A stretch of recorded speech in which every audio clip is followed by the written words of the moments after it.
The hostages on board this helicopter think they're being flown to freedom. In truth, they're being flown to certain death.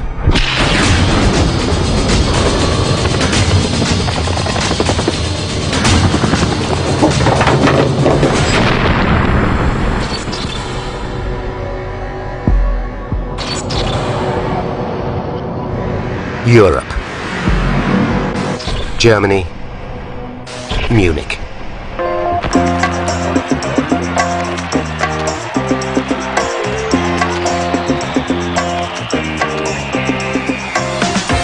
The Olympic Games in Munich are underway, a festival of international competition. 900 million viewers in 100 countries watch in amazement as American swimmer Mark Spitz wins 7 gold medals, and Soviet Olga Korbut enchants the world with her dazzling gymnastics. The presence of a team from Israel is highly significant. The sight of Jewish athletes attending a German Olympics symbolizes the whole spirit of the Games.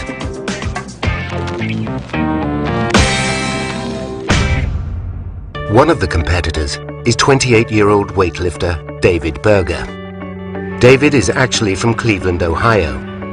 He failed to qualify for the US Olympic team, but being Jewish, he's entitled to represent Israel. The law graduate has little chance of a medal, but he doesn't care. He simply wants to compete. He considered competing in the Olympics as a weightlifter was the absolute ultimate that he could achieve. Andre Spitzer is the fencing coach. For him, participating in the Olympics crowns the greatest time of his life. A year earlier, Andre got married. His wife Anki gave birth to their first child just 5 weeks ago. We were a young couple, very much in love, and we just had a beautiful baby daughter was born, so what could go wrong? Nothing.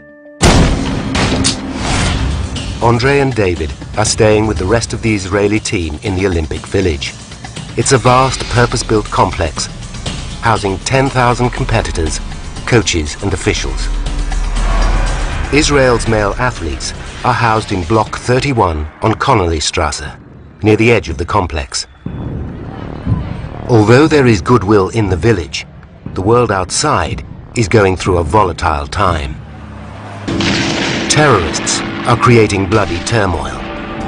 A Palestinian faction known as Black September is particularly ruthless.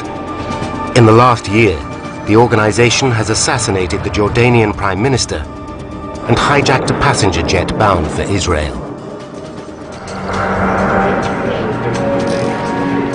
Among those witnessing the violence firsthand is seasoned war reporter Gerald Seymour. Gerald Seymour, ITN, Amman. But now Seymour is covering the Olympic Games. It should be easy, a welcome break from the ceaseless brutality. The idea that one would be sitting on a major event of violence, one of the iconic moments of that whole century, there was no way that anything like that was in our thoughts.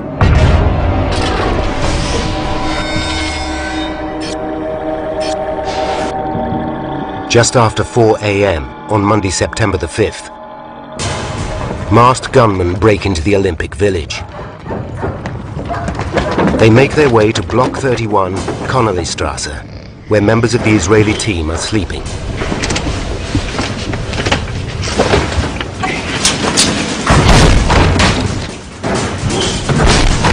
They burst into the athletes' bedrooms. In the chaos that follows, 2 athletes are shot. Weightlifter Yosef Romano bleeds to death. Then, the gunmen dump the body of wrestling coach Moshe Weinberg on the walkway outside. They take 9 Israeli athletes hostage.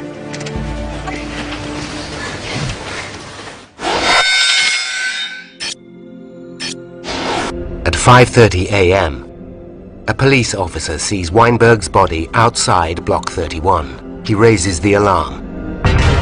As the police remove the body, they spot masked gunmen inside.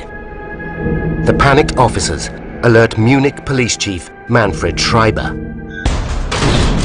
47-year-old Schreiber has a formidable reputation as an uncompromising hard man.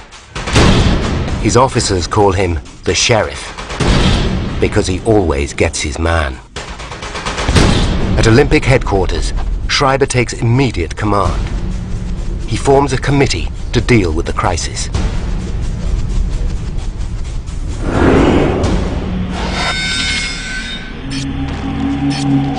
At 6 a.m., Schreiber is presented with 2 demand notes from the gunman, dropped from a window of the Israeli apartment. The first sheet announces that the killers are members of Black September. The second is a list of 234 Palestinians jailed in Israel. The terrorists demand that Israel's government release all the prisoners by 9 a.m. in just 3 hours' time. If the Israelis refuse, they will kill more hostages. Schreiber immediately sets up a hotline to the Prime Minister of Israel, Golda Meir.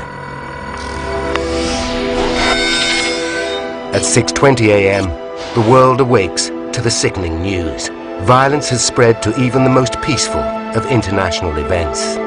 This is an ITN news flash from the Olympic Village in Munich, where early this morning armed Palestinian guerrillas... The media reports that several Israeli athletes have been taken hostage. 2 are dead.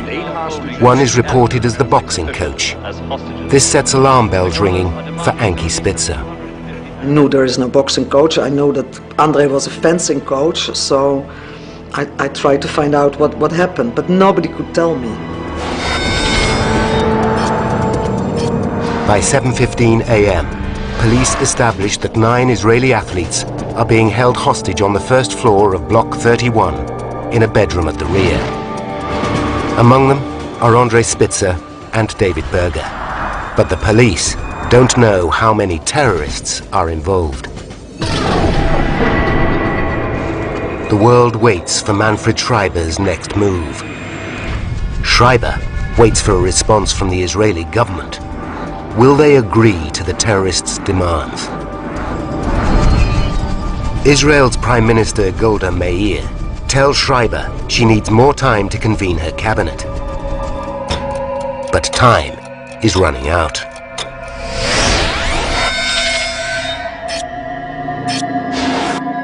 At 8:45 a.m. The terrorists have threatened to shoot another athlete in just 15 minutes. Schreiber must attempt to negotiate. He takes the long walk to Block 31, accompanied by 2 Olympic officials.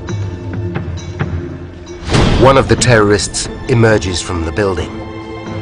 He wears a safari suit and boot polish on his face.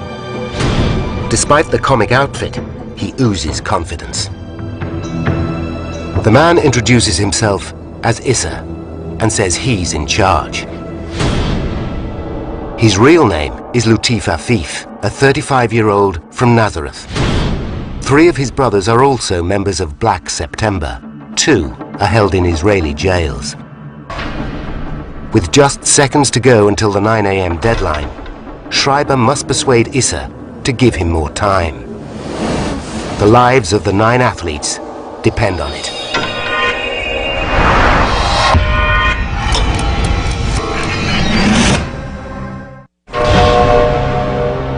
Police Chief Manfred Schreiber pleads with terrorist leader Issa for more time to meet their demands. Issa agrees. He extends the deadline until 12 noon, but he warns Schreiber that at noon he will order the execution of 2 more athletes. Schreiber has 3 hours to persuade the gunman to surrender, or Israel to release Palestinian prisoners. By now, the siege is a media frenzy. 4,000 journalists and 2,000 TV crews are in Munich. At the Olympic Stadium, the games continue as normal. But there's only one story in town. Arab guerrillas have invaded the male athletes' housing area. 11 a.m. the Olympic Committee bows to international pressure and suspends the Games, placing the whole event in jeopardy. This puts even more strain on Police Chief Schreiber. Now, he must save the Israeli athletes and the Munich Olympics. 11:15 a.m. Finally, Schreiber's wait is over. Israel comes back with its answer. It will not give in to the terrorists' demands. It will not release a single Palestinian prisoner. Schreiber realizes that the siege can only be ended by force. But to launch an assault, he needs one crucial piece of intelligence. Schreiber must find out how many gunmen are inside Block 31. He must buy more time.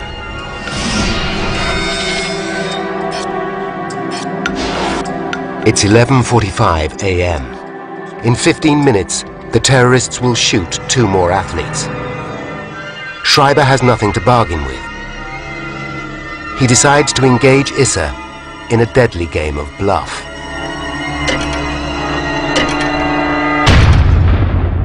Noon comes. The world braces itself for gunshots. Schreiber has told Issa that the Israelis are cooperating. The question is, will Issa buy it?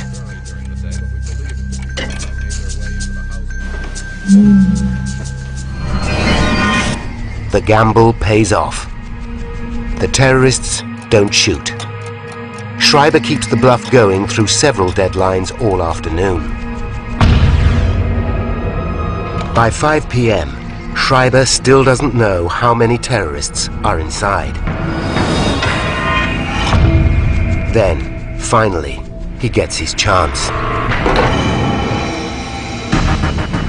He persuades Issa to let 2 Olympic officials into apartment 1 to check on the hostages. One is Walter Tröger. He's appalled by what he sees. When we entered the room, we saw covered a corpse, a lot of blood at the walls, and the 9 friends from Israel, they had fear. They knew that they were in a terrible and a nearly unsolvable situation. Tröger's been set a vital task by Schreiber: to count the gunmen. When I came to that room with Issa, I saw 4 gunmen, and there might have been a 5th one. And from that time on, there was only one target and one aim: to free them by force.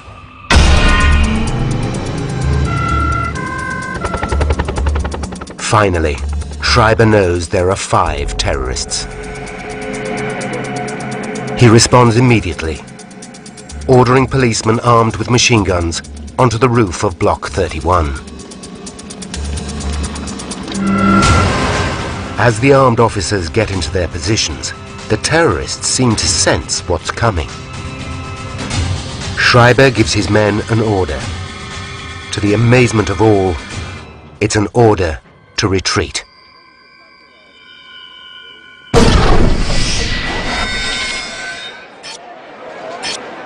At 5:10, there's a fresh twist to the saga. The terrorist leader Issa demands a plane to fly the gunmen and the hostages to Cairo, Egypt. Schreiber's been under intense pressure for 11 hours. Now he's presented with the chance to take the siege out of the Olympic Village. Schreiber agrees to Issa's demands.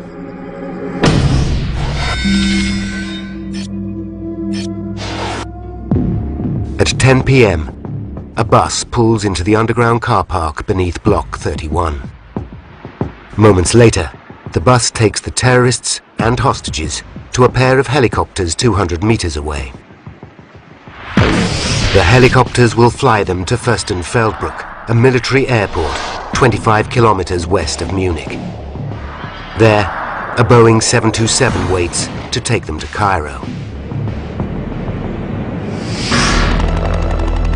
As the helicopters disappear, the media circus and spectators head to the airport. Among them, Gerald Seymour.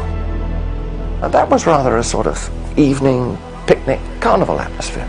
Lots of people there, all waiting for a little bit of a show, which is going to be an airplane taking off. What the spectators don't know is that Police Chief Schreiber has no intention of letting the terrorists fly anywhere. At the airport, he's set a trap. 5 snipers wait for the helicopters to land. 3 on the control tower. 2 70 meters away on the airstrip. Once the helicopters land, Issa and his deputy will check out the Boeing 727 as agreed. But the aircrew are really armed police officers who'll shoot Issa and his deputy when they board. The snipers will eliminate the remaining terrorists.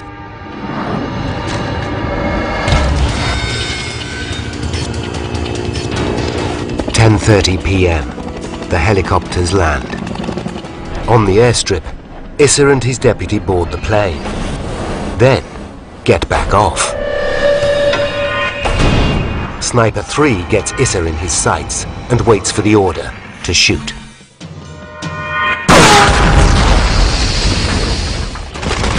The snipers fail to eliminate the terrorists. A furious gun battle erupts. Tied together in the helicopters, the athletes can only pray. At a military airport west of Munich, German police are trying to rescue 9 Israeli hostages. For 30 minutes, they exchange fire with the terrorists.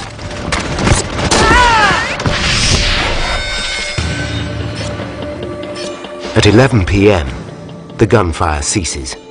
Outside the gate, reporter Gerald Seymour and the rest of the media hear the dramatic news. Everybody's safe. Everybody's all right. It's been a triumph. All the hostages have been rescued by The good news travels the world. military airport. In the Spitzer household, relatives celebrate, but Anki refuses.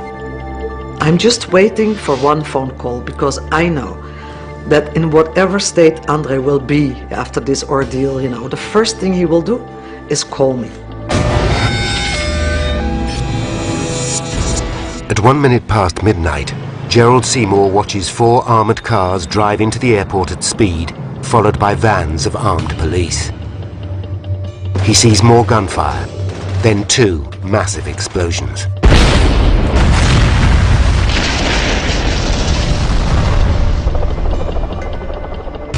When the armored cars return, Seymour realizes that the good news was premature. Big gates open, and the lights are on the face of the young officer NCO, and the lights show the glistening of the tears that stream down his face. And that's the sign to us all that it's a disaster. The world waits to learn exactly what happened. At 3:17 a.m., the media reveals the full scale of the carnage. All of the Israelis taken hostage at the Munich Olympics are dead. The 9 men were killed during a rescue For operation. relatives, hope turns to numb grief. That morning, Anki Spitzer flies to Munich.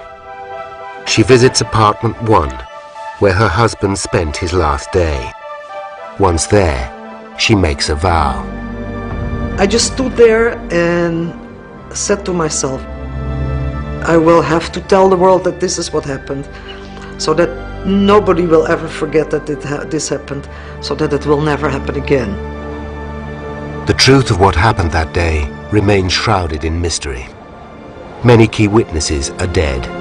Others are sworn to secrecy.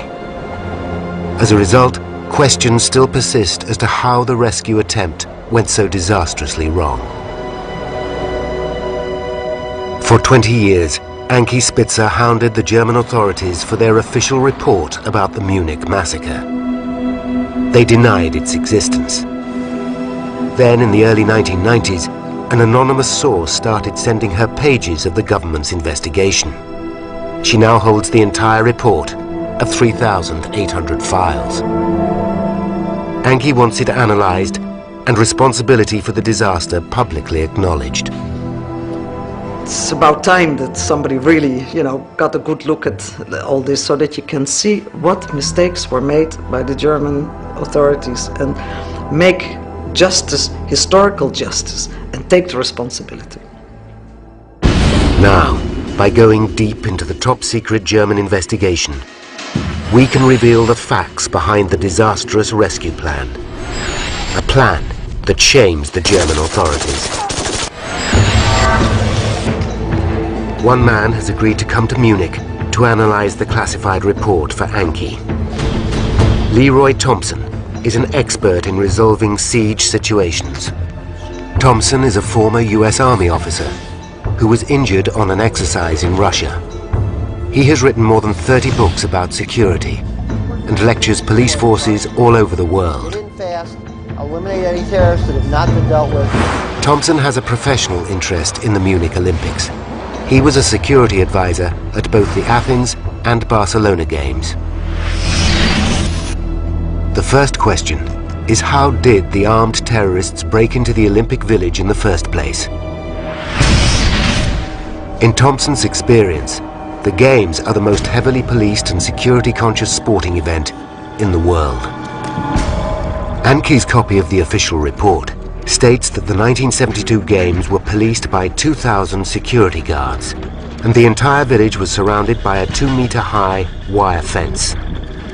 If true, how did the terrorists enter with such ease? There's one way to find out.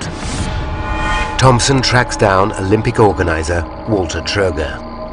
Troger reveals that although on paper security sounds impressive, it was in fact deliberately relaxed.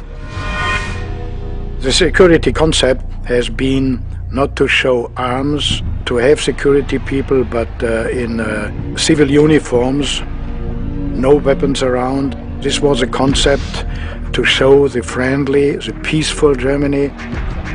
But British reporter Gerald Seymour is more scathing. Nothing was forbidden. It was open, friendly, warm. Result? The Olympic Village was wide open. Security basically did not exist there. Once inside the village, how did the terrorists locate Block 31? And how did they know the exact apartment that housed the Israeli team? Today, the Olympic Village is a vast residential housing estate, and Block 31 Connollystrasse still exists, if, that is, you can find it. It is a very confusing maze of buildings, and I think it drives home that the terrorists had certainly done a recce and possibly had assistance in locating number 31 Connollystrasse. Thompson goes back to the official classified report for further clues and has a breakthrough.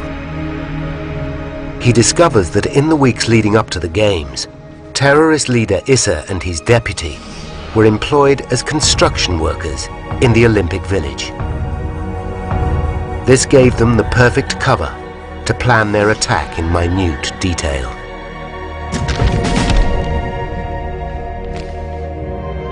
Thompson hopes the official report will provide the answer to his next question. Once the gunmen strike, how do the German authorities react?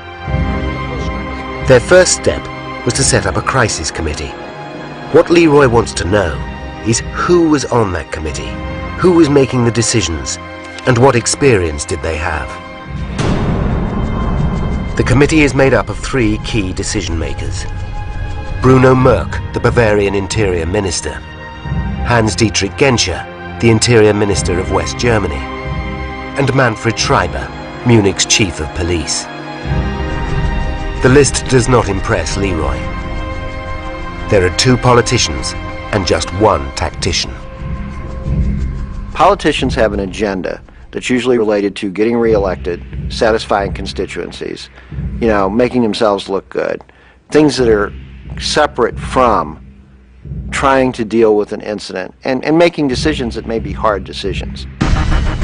Only Schreiber has the experience to deal with the situation. But as Thompson discovers, Schreiber makes a series of critical mistakes.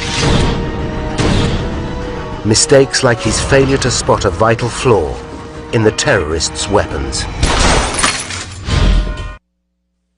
Hostage expert Leroy Thompson is studying surveillance photos from a classified German report about the massacre at the Munich Olympics. He immediately identifies two key intelligence points. Points, it seems, that Police Chief Manfred Schreiber missed. The first is that all the terrorists wear disguises. This is a clear sign they intended to survive the operation. If they were committed to dying, they wouldn't bother hiding their true identities. It's a key point for negotiators because that means that they should be willing to maybe make some concessions to attempt to negotiate a solution that will let them live and leave.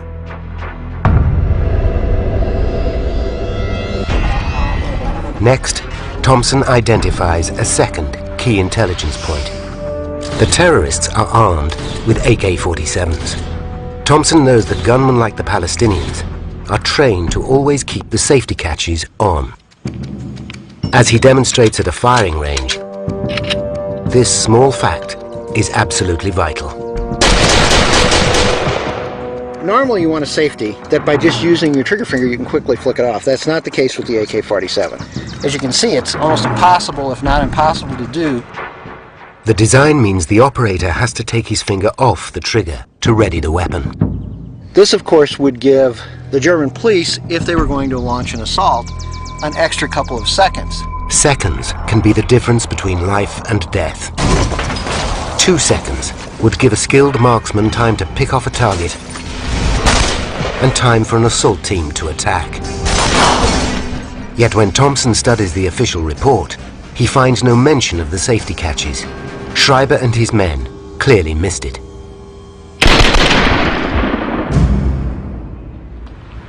To get to the bottom of the next mystery, Thompson studies the television archive.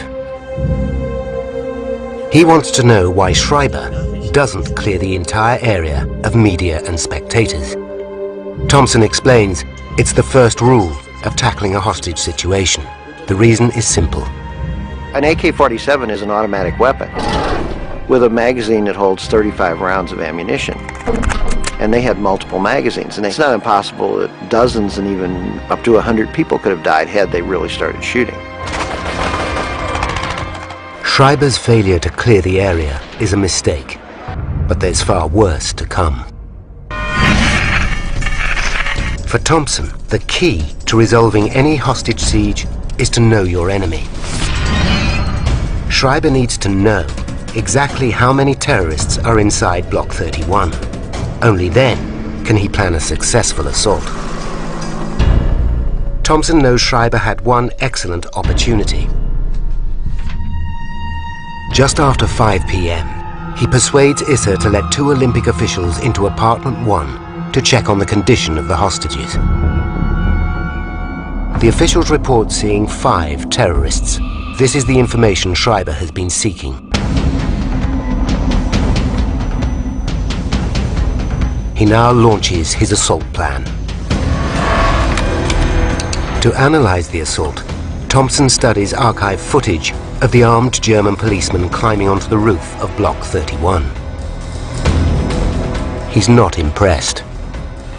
They were uncomfortable in the way they were climbing across the roofs. They weren't doing it, what we say, tactically, which means using every bit of cover, moving in such a way that they're always ready if they have to engage the terrorists.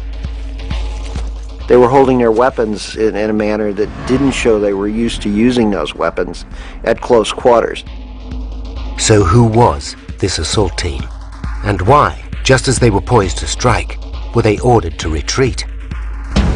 To find out, Thompson tracks down Heinz Hohensen, one of 13 officers who scaled the roof that day. He is shocked to learn that the assault team was made up of regular street cops. We were officers who worked the street. There was nobody else. No anti-terror unit existed. Which is why it was only us who were suitable for this task. As the police officers wait for the order to attack, their boss Schreiber notices something odd. The terrorists seem to be reading his every move. We were still on the roof when we were informed that our operation was very likely to be abandoned.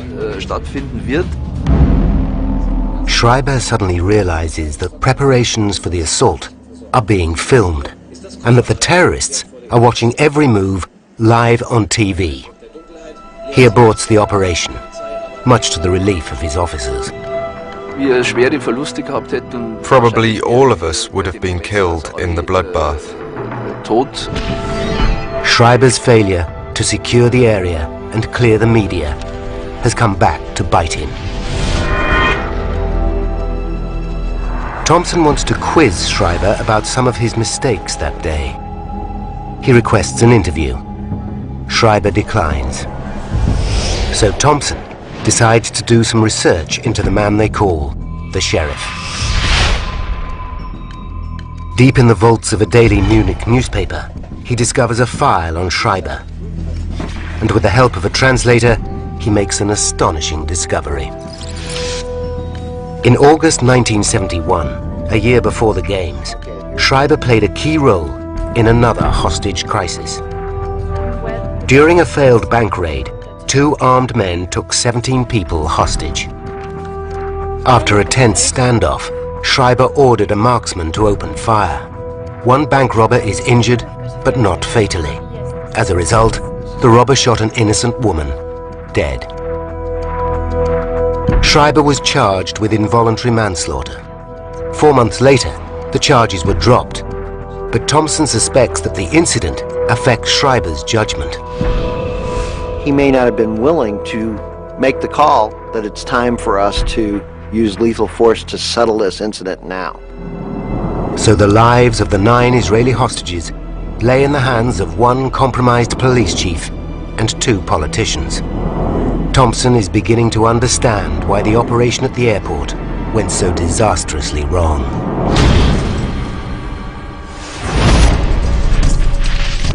Thompson gains access to the military airstrip at Fürstenfeldbruck, the exact location where the 9 athletes so tragically lost their lives.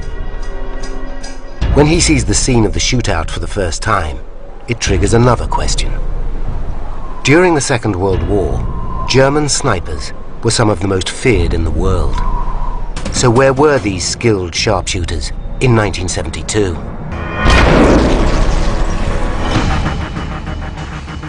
Buried deep in the classified documents, Thompson uncovers the airport rescue plan.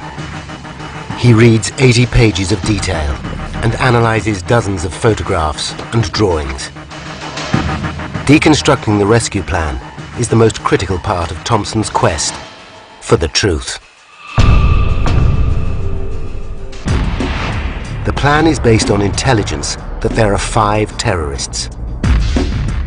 When Isser and his deputy board the 727, armed officers disguised as aircrew will eliminate them. Then the 5 snipers located around the airport will target the 3 remaining terrorists in the helicopters. Sniper 1 is positioned behind a low wall. Sniper 2 behind a military truck. And snipers 3, 4, and 5 are positioned on the control tower with a clear view of the airstrip. Thompson believes that the key to the plan's success is the sniper behind the low wall. Using a laser rangefinder, he works out that Sniper 1 was just 50 meters from the terrorists. Those terrorists standing outside the helicopters, he was behind them. He should have been able to very quickly at that range eliminate those terrorists. But as the helicopters come into land, the plan begins to unravel. The armed officers on board the Boeing furiously debate their chances of shooting Isser and his deputy as they board. Heinz Hohenson was one of the officers on the plane. He regarded the plan as a suicide mission.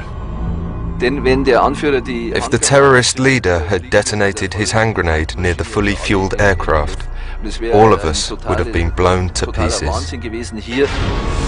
The officers take a show of hands and vote to abandon the operation. Their decision leaves the rescue plan in tatters and shocks Thompson.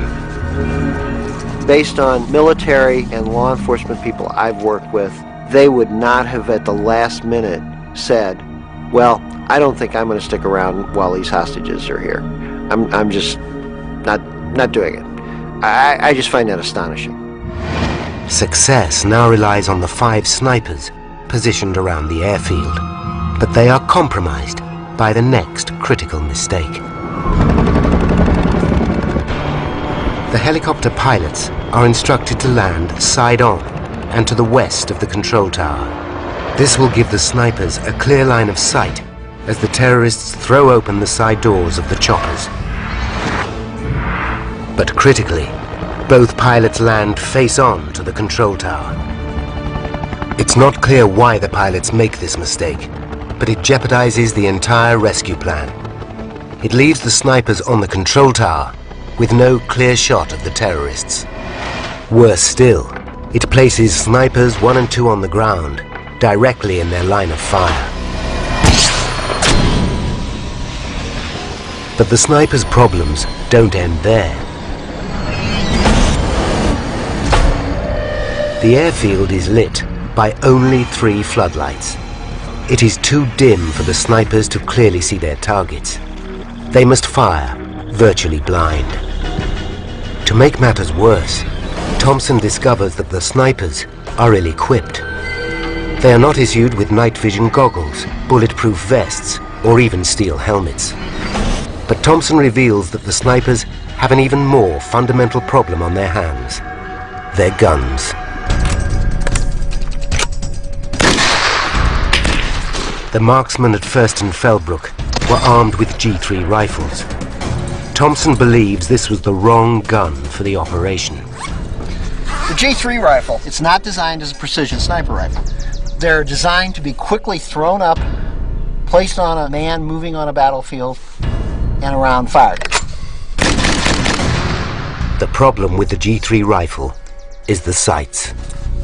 For use as a sniper rifle, these sights are fairly rudimentary. It does not lend itself to the precision to place a shot accurately within a couple of inches in most circumstances, especially in low light, such as at First and Fellbrook. But what is baffling is that in 1972, Munich police had a more effective sniping weapon in its armory, the Steyr SSG-69. Thompson demonstrates why the Steyr's telescopic sights would have given the snipers a far better chance against the terrorists. It has a crosshair which allows one to place the shot exactly where one wants it. Now, at night, the scope actually helps gather light, which of course would have been a critical aspect in shooting in low light at First and Fellbrook. So, the snipers were armed with inferior G3 rifles. But who were these snipers in the first place? They were all regular policemen. By delving into the history books, Thompson discovers that in 1972, West German law forbids the military from getting involved in domestic armed conflict. The German army's expert snipers were unable to offer their skills. I mean, I find it unforgivable that the German police had not trained at least some snipers to fill that gap. But the real reason that the situation ended in disaster comes down to one crucial piece of information, a mistake that should never have been made, a mistake that cost the lives of at least 9 people. Just after 5 p.m., Olympic official Walter Tröger is granted access to apartment 1 to check on the hostages. Tröger emerged with critical intelligence. He saw 5 terrorists. Manfred Schreiber, Munich's chief of police, bases the entire rescue operation at the airport on this information. But Tröger was wrong. In fact, there were 8 gunmen. And to cap it all, The German authorities knew this 30 minutes before launching their rescue plan. At 10 p.m., as the terrorists and their hostages are transported to 2 helicopters, German officials clearly see not 5, but 8 terrorists inside the bus. But the rescue plan wasn't changed to allow for this new intelligence. No one even told the snipers at Fürstenfeldbruck.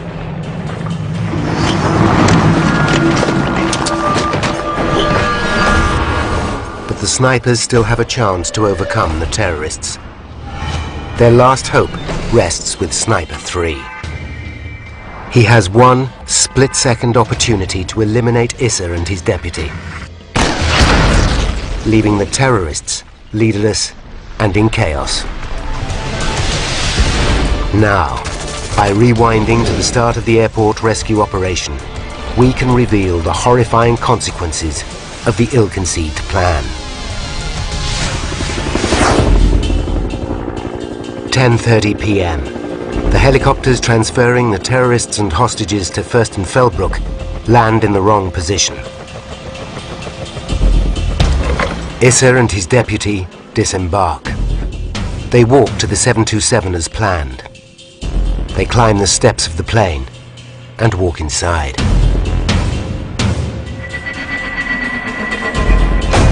Issa finds the plane empty. He runs back to the choppers, shouting to the others that it's a trap. Sniper 3 waits for the order to shoot Issa. With no telescopic sights and poor lighting, he struggles to see his target.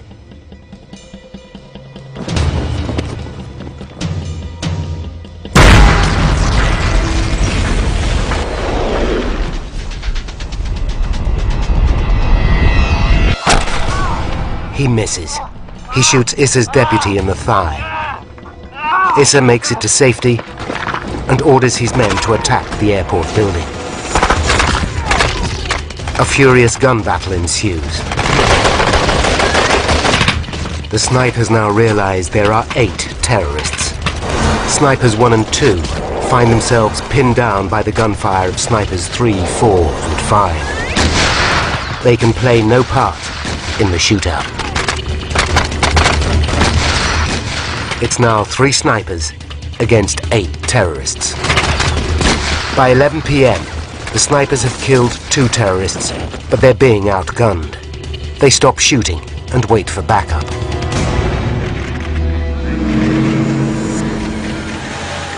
At 12:01, after a delay of 1 hour, 4 German armored cars race onto the airstrip. This panics the terrorists. One opens fire on the 4 hostages in helicopter 1. He then detonates a hand grenade.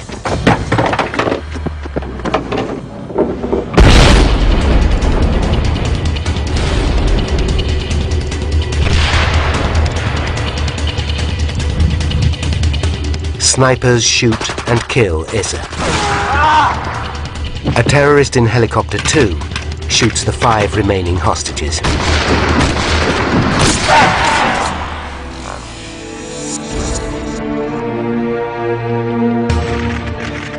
At 12:30 a.m., the shooting stops. All 9 Israeli athletes are dead. 5 terrorists and a German police officer are dead. 3 terrorists survive and are arrested.